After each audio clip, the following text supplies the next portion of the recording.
This is the Loscalzo Institute, current federal tax developments for the week of January the 2nd, 2018.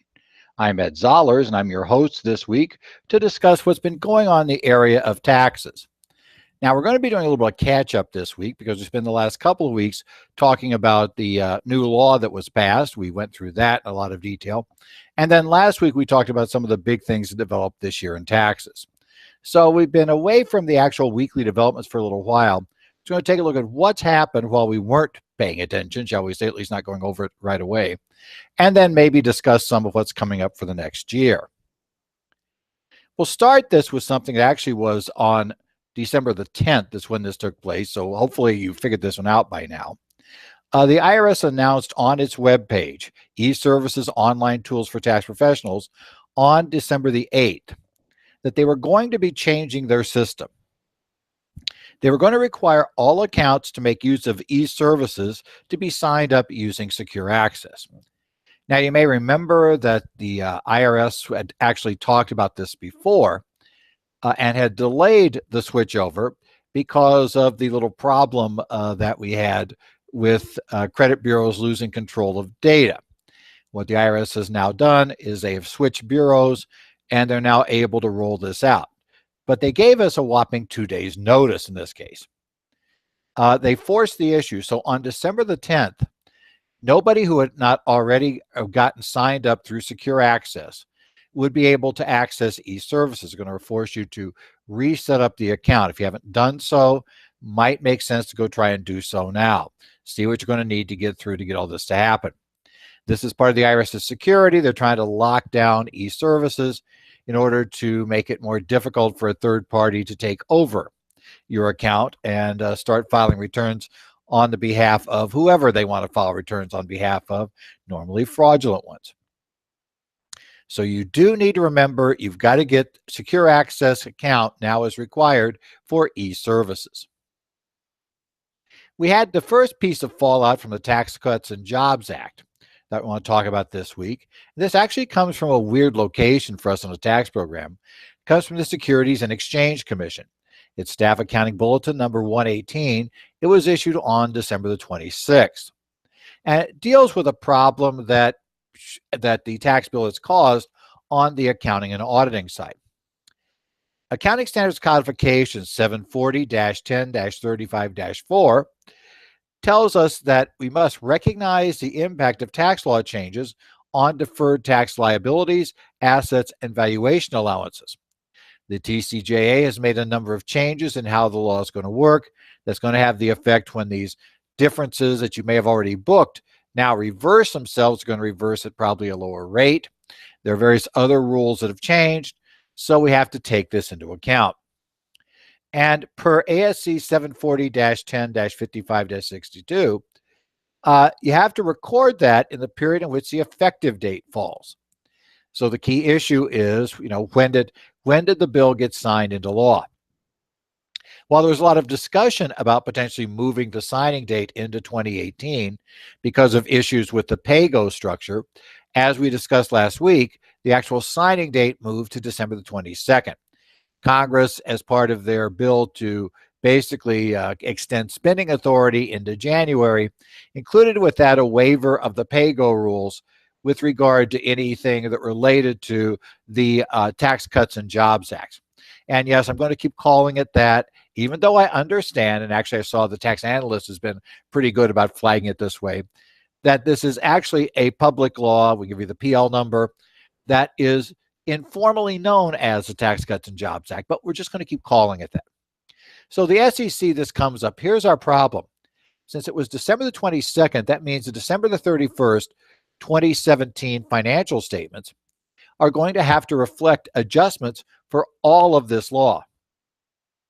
As you and I both know, this law is not exactly simple and quick and easy to digest. And there's lots of parts of this law that, frankly, we're going to need IRS guidance on to try to tell us how we really should handle it. And that guidance probably is not going to come out in time for the quarterly reports for the December quarter for the companies. So they're in a bit of a bind, asking the SEC what to do. What the SEC decided in this ruling, in the Staff Accounting Bulletin, was that since the analysis may not be complete when the December 31st reports are completed, the SEC is going to allow for the use of provisional amounts. So if you have gotten partway through your work and you have numbers you think may be right for a number of these, at least you're reasonably confident in the amount, and maybe you haven't finished certain other areas, you can make the changes provisionally on what you've finished so far, at least you believe you finished. And you also don't change things you don't yet have enough information done on. Now, the SEC says that's all fine and good. We're fine with that. But there are a series of disclosures you're going to have to make if, in fact, you're not done with the whole thing when you report, as we would expect the vast majority of reporting entities to not be done with the whole thing when the reports come out. Secondly, the SEC also says that it should not take more than a year to resolve these matters. So what the SEC is kind of saying is by next December, you should have the final numbers done. In essence, all of this stuff should be cleared off. If you are reporting to the SEC, you want to make sure you take a look at the Staff Accounting Bulletin here. If you're not an SEC reporting entity, the same basic problems occur to you. Probably to be safe, I would suggest that you would report and you would probably have a departure from GAAP to the extent that deferred taxes have not been fully adjusted for whatever. If that's not allowable, then we may have to see if FASB grants some sort of similar relief to what the SEC just granted on their bulletin on deferred taxes. Well, more TCJA issues came up with what started with the governor of New York, is actually where I first saw this get started, issued a notice that said that counties in New York and localities in New York were going to basically have to allow taxpayers to pay their property taxes for 2018. In fact, he said they should bill those taxes and pay them for 2018. This basically talked about was a rush of these that were happening around the country. Taxpayers were rushing into various local offices and trying to prepay 2018 taxes. Why? Well, the obvious reason is because we have this deadline of December 31st of 2017, after which in 2018, you can only deduct $10,000 worth of combined income taxes and state and local property taxes. By the way, income taxes, you could substitute sales taxes for that. You still got that same choice, but you're capped at 10 grand. So if your property taxes are in excess of 10 grand, and actually, as this was all playing out, I was recording updates for Smart Pro's Financial Management Network. We were talking about the taxes and the effect of this on business. So if you're an FMN subscriber, that's going to probably come out, my understanding, somewhere in February. We'll have our discussion in the February set. The law changed too late to get it in the set that's just been shipped, but it should be in the next set that we'll have. But I was there. So I was in Westchester County, New York. As we discovered from the Wall Street Journal, the average property tax deduction claimed in Westchester County, New York is $13,000. So skip New York State income taxes. Basically they're in the hole before they get started. They're going to be, most people be short. They won't be able to get the full deduction. So the idea was to get this payment in. Now the IRS sent out their release, and the IRS position is that the tax must be, the term they used is assessed and paid by the end of December for the tax to be deductible in 2017. If the taxpayer merely sends money in without the tax being assessed, then the amount is not considered a payment of tax and would not be deductible in the current year. The IRS is basing this on a couple of old cases that you can find that go back a ways. The Hoffman case was the case that came up most recently, where the tax court went and effectively adopted what was the Fifth Circuit's ruling in the Herdesky case that happened a number of years earlier. And what's interesting about this is if you actually follow the tax rules out, you're going to find out that there in Herdesky, the Fifth Circuit concluded that a tax had to be assessed, that also had to be due and payable in the year in question, and had to actually be paid, is what we'll finally come down to. For income taxes, you go to the Lowenstein case, and the series of cases after Lowenstein, and there the rule has been that as long as the tax is accepted by the taxing authority as a payment of tax it's okay. Again, as long as it's a reasonable estimation of the tax due. We've not had a real good explanation. And by the way, there's not a whole lot on either one of these, income taxes or real estate taxes, explaining why the two would be treated slightly differently. But more to the point, maybe there is a valid reason they can come up with, maybe not. But don't forget, you still got the hitch of, okay, if they're right, which one are they right on? The IRS has conceded the income tax out of the equation, but they're also very strong on this real estate taxes. My take is if your client has an actual bill in hand, the tax has been assessed, they paid the tax by the end of the year, per the IRS news release, you should be fine. But if the client was simply sending money in as an estimate, and it's not clear, and I've read some statements from a couple of state taxing agencies or from some localities where they kind of dance around the whole issue about whether they're considering this a tax or a deposit or what is it. That's going to be a lot tougher. Don't be surprised to see the service question some of these, especially property taxes go way up from the prior year in deduction. Be careful. But if you're just paying what's already an assessed tax, I'll use the example here in Arizona. Arizona's taxes for 2017, the bills go out later in the year. You're told how much tax is due for 17. You have the option of making two payments, one in October, one in March. It's very clear from the IRS notice, it's been very clear from history, because this has been going on forever and working this way, that paying that March payment's not a problem.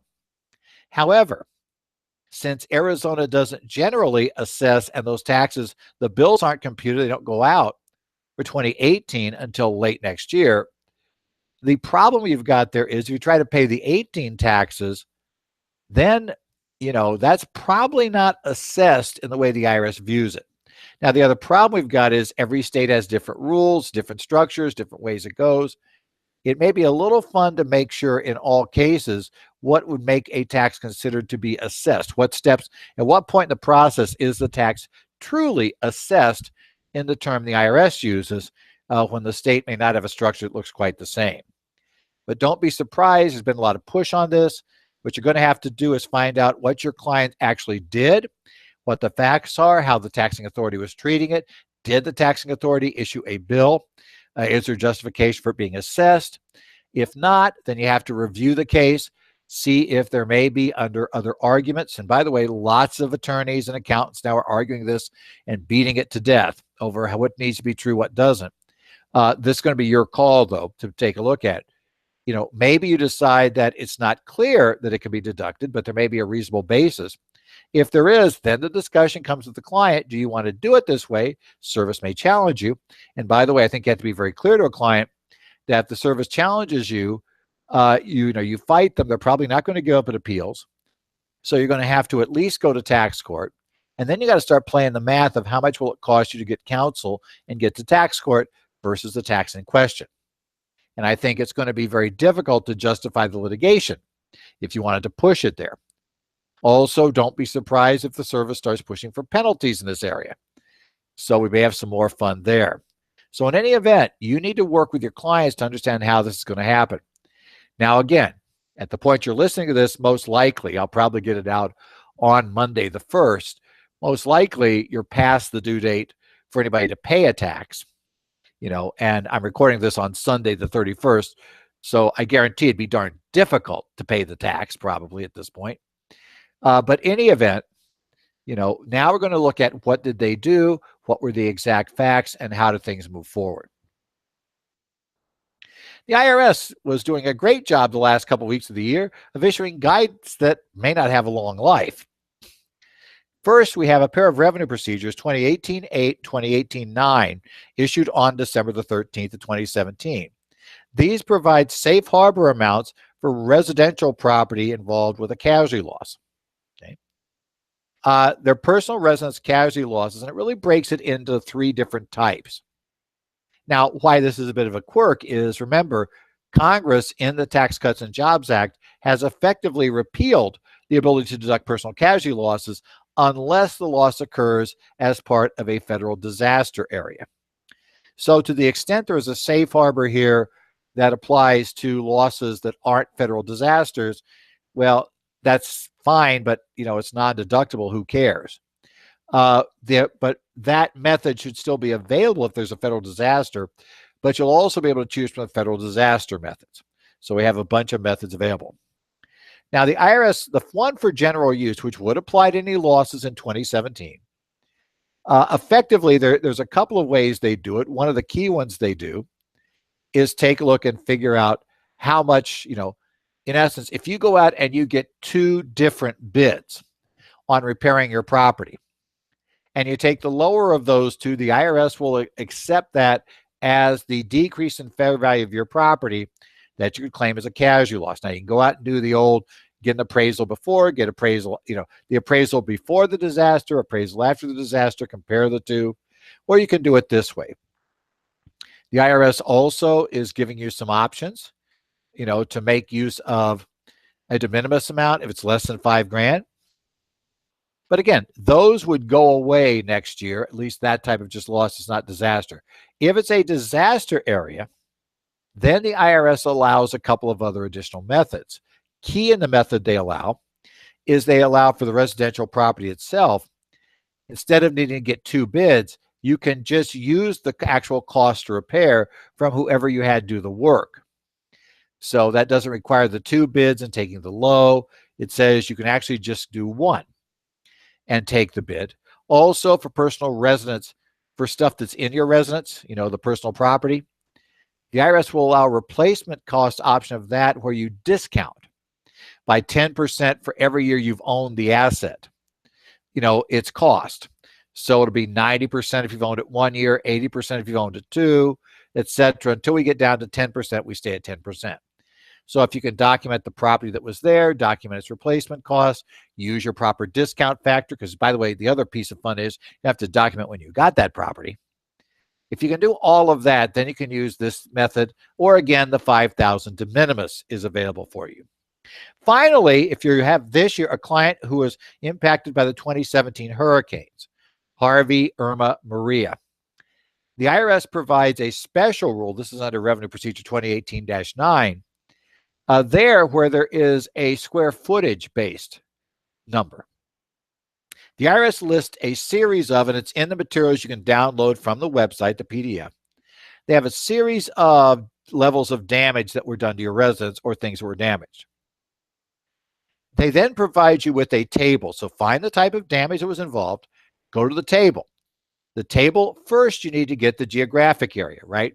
Were you in Texas? Were you in Louisiana? Were you in Florida? Where were you? That was damaged. And then you look up, normally for most of these, then there's like 3 sets of lines for size of the residence overall. So you find the right line.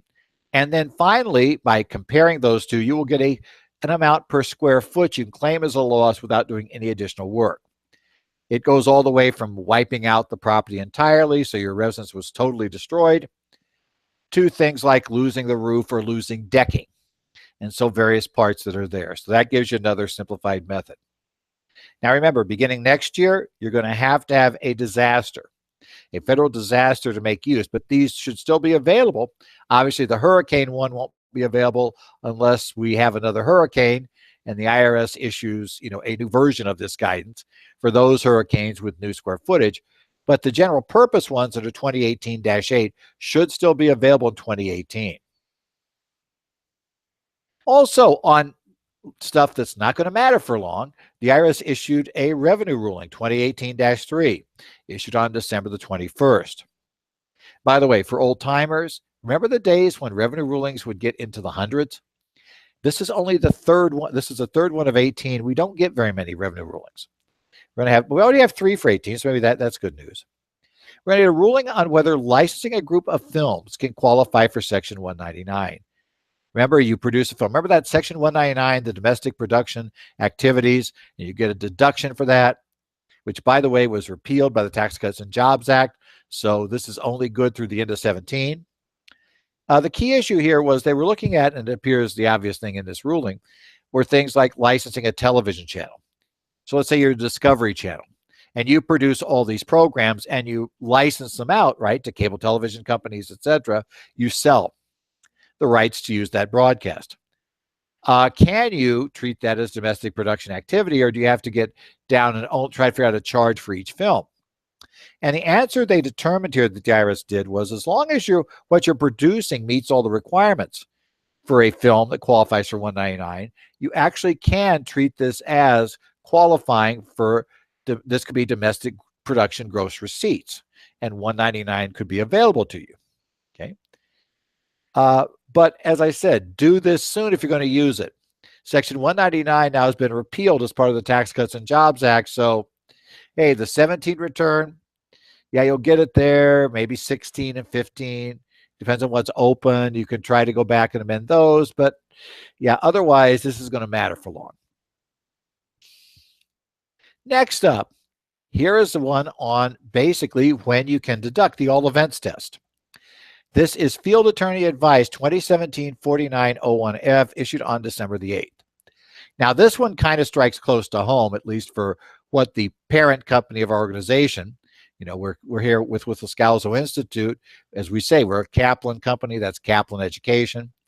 And this talks about a large private educational organization, one of the larger ones providing services. Don't think it's Kaplan, but I can't say for sure. And if it is, therefore, disclaimers, that of course, if it is, it would affect them. But we have this little rule. We've got to see whether the all events test has been met. And in this Field Attorney Advice, students who attended the educational seminars or the educational semesters for this organization, if they attended enough, they would eventually earn a discount that they could apply for the following semester. But to use that discount, they'd use that discount, pay for the tuition for the next semester, but they had to actually attend at least 2 weeks in the following semester, or they lost the discount. Now, here's the catch. We get to the end of December. We have students who have the accrued discount. Many of them have actually already signed up for courses, right? We've applied those discounts. Can we treat those discounts as expenses, accrued expenses now? Have they already been accrued? Has the all events test been met? And the IRS decided in this case, and by the way, this was triggered by an amended return that was triggered by the Giant Eagle case. In Giant Eagle, remember, that was the fuel perks case, where at the end of the year, they had all of these fuel awards that customers had to use within a quarter. They had to go buy fuel and use them, but they got a discount per gallon. Giant Eagle could reasonably estimate how many of those would be used. The IRS claimed, well, yeah, but all events aren't done. They have to go out and buy the fuel first. The Third Circuit Court of Appeals said, sorry, guys, that's not how it works. We're going to say they meet the test. So this is pushing it again. Now, the IRS has told us they do not like and will not follow Giant Eagle outside of the circuit where they have to follow it. And so not surprisingly here, they decide that, hey, guess what? All events have not been met in this situation. Now, they do spend a little time distinguishing this from Giant Eagle just in case the court to which this be appealed, assuming that they disallow it, assuming that therefore the taxpayer sues, assuming we get to court. They do try to distinguish it from Giant Eagle, but ultimately, of course, they believe Giant Eagle was decided wrong to begin with. In any event, this is an interesting case, and, hey, one of those things, and we're seeing another taxpayer who's pushing the Giant Eagle ruling. More Tax Cuts and Jobs Act news. One of the big issues we had was we got rid of personal exemptions. And as you all know, the Form W-4, you fill in for withholding. You're supposed to put down married, single, and then you put down how many exemptions. Well, that led people to wonder, if we no longer have exemptions, is the IRS going to have to wildly modify the Form W-4? Well, the IRS on their website on December 26th issued a statement. And what they said, despite the fact that we're removing exemptions from the individual tax computation, the IRS is going to continue to use the current basic structure of the Form W-4 when they publish new tables and new information for withholding. So you're still going to have exemptions. Now, exemptions were used for a lot more than just your exemptions, right? That was where you figured out you had to use exemptions to stand in for itemized deductions you might have, some other things that may occur to you. right? We used exemptions also to deal with the fact that a married couple, we put all the exemptions on one, not the other, to deal with the way the withholding tables work and the problem with the marriage penalty. So the IRS has decided, which probably is reasonable, why not just keep using these things? We'll call them exemptions. Who cares what we call them? We have to have some sort of unit to add, and there's no better word we can figure out. The good news is this should simplify the amount of work that's going to be done in payroll systems. Since we won't have to, in payroll, go back and rewrite a whole new system from scratch, all you're going to need to do is just plug in the new tables, can change their W-4s. But all they're going to have to do is, plug in the new numbers, run paychecks, we're good. So that should happen. The IRS expects to have these tables out, and they expect them out sometime in late January or so, early February. And, the theory being that people start seeing the differences in paychecks sometime in February, assuming that all the pieces can line up quickly enough. Hey, there was one other thing you may have forgotten about that was going to take effect in 2018 besides the Tax Cuts and Jobs Act information. The Consolidated Partnership Audit Regime begins with tax returns for the years beginning January 1st, 2018. The IRS has now put out their first set of final regulations regarding the new CPAR regime. This is Regulation 301.6221B-1, with Treasury Decision 9289. This deals solely with the ability of a taxpayer to opt out of the CPAR regime. So 2018, we start dealing with CPAR returns. Some partnerships can opt out if they elect to do so. Now, the hitch is that you have to have less than 100K ones that you have to issue. You have to actually file an election to opt out. This is not like TEFRA, where if you were a small partnership, you were out unless you said, I want in. Now you're out unless you're in unless you do something to get out. And you have to notify the partners. But the big catch is you've got to have only eligible partners. Eligible partners would include generally individuals, S corporations, right? S or C corporations, I should say, either one of those works fine. For an entity that would be taxed as a C corporation if it's a U.S. entity, a decedent's estate. But what the IRS had stated in the proposed regs was disregarded entities will not allow you. So if somebody holds their interest in a single member LLC, or somebody holds their interest in a revocable living trust, that's going to bar your ability to opt out of CPAR. Well, lots of people said, wait, we should change that, tell us how it's going to work, do it differently. The IRS decided in this case not to expand the list of eligible partners.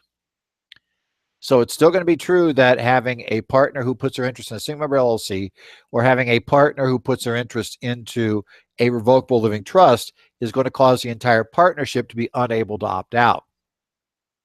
If you can opt out, these regulations tell you how you make the election, what's available, how you notify people. Makes it very clear that the partnership will determine how to notify the partners. There's not going to be any force method, but it does have to be done timely. You will not have to notify all the S corporation shareholders.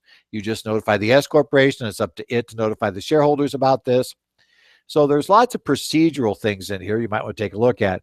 But the big disappointment was they didn't expand the list of eligible partners to include disregarded entities. In the preamble suggests the IRS might consider doing that at some point in the future, but we don't really know when or how they're going to make that consideration.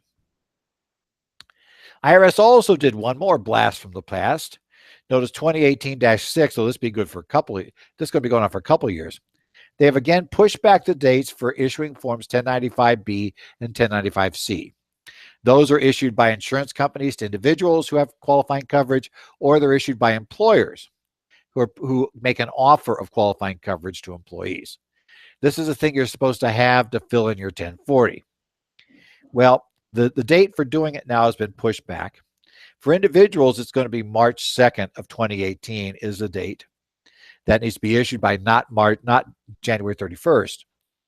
And the forms to the IRS need to be by February 28, 2018 if on paper. I do find a little bit interesting that we have to give it to the IRS on the 28th of February, but we get to wait till March 2nd to give it to the individuals. Not sure why that's true. but it also must be by April 2nd, 2018 if they are filing electronically. Now, the IRS warns that this is the last year they're going to do this. Now, you may say, wait, doesn't really matter, right? Because the individual penalty for not having insurance, well, that goes away under this law. Yeah, but not till 2019. So for 2018, again, next year, we're going to be waiting on this same pair of forms and having to work with them. So be aware of that. And by the way, if you issue these, obviously you're going to need to issue these next year. The IRS claims that there's been enough time now. Systems should be able to kick these things out timely. So at least next year, they're saying we're not going to give you extra time on what may be the last hurrah for these forms, at least from a practical standpoint. Well, the new Tax Act's got a lot of things going. We've been working on getting some presentations together.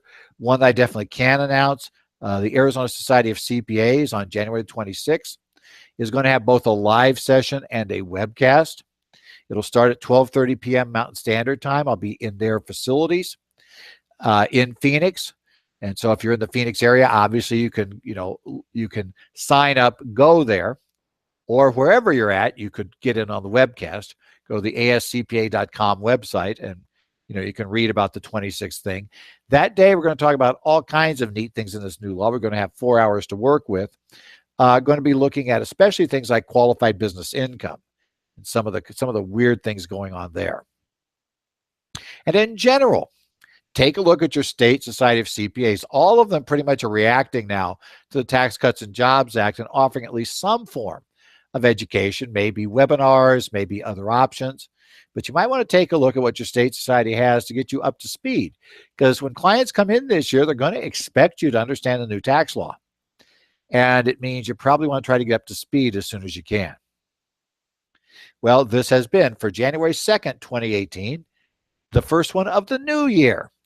The current federal tax developments brought to you by the Loscalzo Institute, a Kaplan company, and your state society of CPAs. Be sure to check online. You can get that PDF with all of our documents in it on our website. Plus, we post our regular updates at currentfederaltaxdevelopments.com. You can send any questions or comments to me, Ed Zollers at currentfederaltaxdevelopments.com. I also am on Twitter. You can find me there at Ed Zollers. And by the way, I do follow discussions online on the subreddit for tax pros. I know Reddit's kind of interesting, but this part of Reddit is not the wild part. And it's a very calm place where you can talk about tax issues. So if you go to www.reddit.com/r/taxpros, there you can find, I'll be looking there. And, if you have some questions or issues, you can also post them there. Otherwise, hopefully you're having a good week. Hopefully you're ready for a brand new year, ready for the brand new tax law. And we'll come back and talk to you next week after you've had another nice week of developments here in the area of federal taxes.